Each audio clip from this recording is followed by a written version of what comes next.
In front of me is VIVO T1 Pro 5, and today I would like to show you how you can add audio or video file to text message.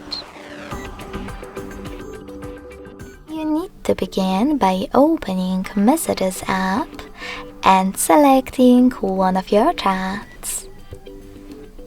When you're ready, tap on this plus icon located at the bottom left corner.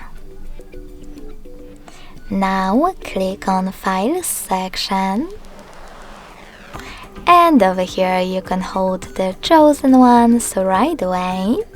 Click on one of those apps or select those three lines at the top left corner and pick one of those sources. Wherever you decide, you can also tap on Audio and Videos filters at the top. Finally, just hold your file that you wish to add. And last but not least, tap on Select at the top right corner.